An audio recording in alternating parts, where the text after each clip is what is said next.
Ito ata yung tungkol doon sa pulburon issue.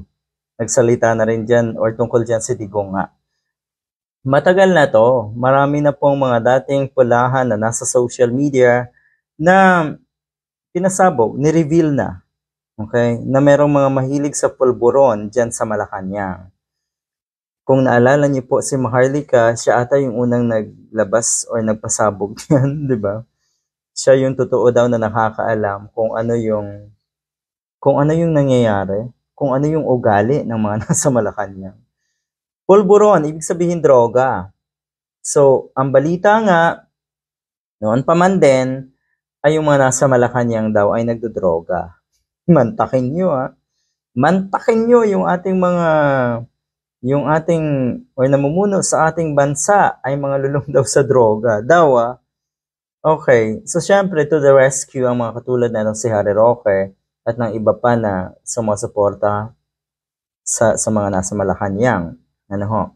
Natural lang na gagawa sila ng paraan. At yung sinasabi niya na magpa-drug test, nako, alangan naman yung magsasagawa ng drug test. Okay? Ay hindi masabihan. Hindi kausapin. Okay? Walang control ang mga nasa Malacanang. Natural meron.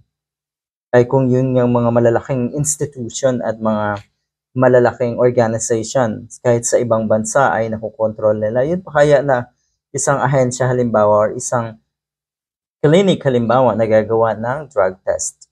Natural, kayang-kaya nila yung pasinungalingan, for God's sake naman. So hindi na to, or etong depensa na ito ni Harry Roque, nako hindi na.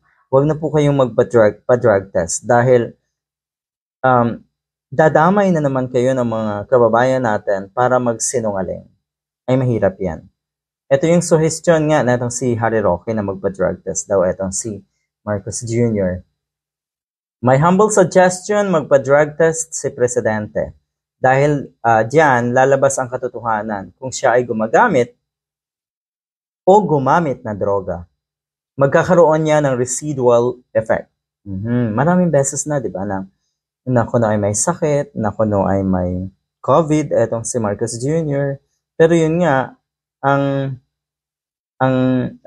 inilabas na itong si Maharlika, na dating dikit ng First Lady, ay, ang totoo daw niyan, ay lulong sa droga. Kaya ganon. Kaya, or dinideklara na lang na may sakit, na may COVID.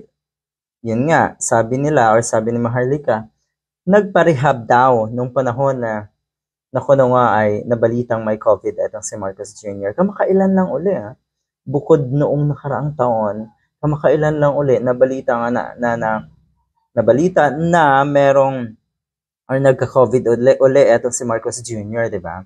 Sa tingin ko, karapatan ng taong bayan, yan. At syempre, yan ay para din sa kabutihan ng presidente ng malinaw at mapasinungalingan ang mga paratang.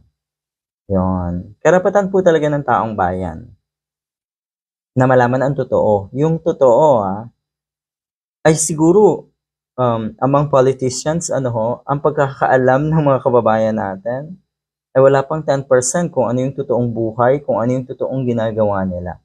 So, hindi lang kay presidente or sa presidente, dapat open sa public kung anong klaseng tao yung namumuno sa atin. Diba?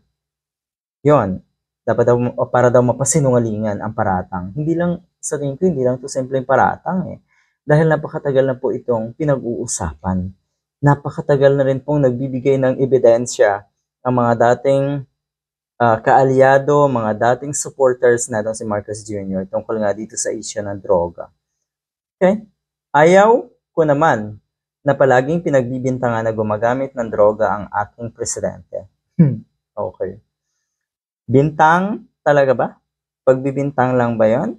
Gusto kong malinis din ang pangalan ng presidente at sa pamamagitan ng siyensya, drug test, yan ay mapatutunayan o mapapasinungalingan. Alright, presidente mo. Yun, gusto mong linisin ang pangalan, Take note pag yung intensyon mo na linisan ang pangalan, ibig sabihin yan kasi nadumihan. So yung usapin tungkol sa droga nga ng presidente, ulitin ko, ay matagal na yan. At sa tingin ko ay alam yan ng nakararami. Alam ko ano yung totoo. Okay? Hindi na dapat pasinungalingan. Dahil siguro talagang may katotohanan naman yan. Good luck.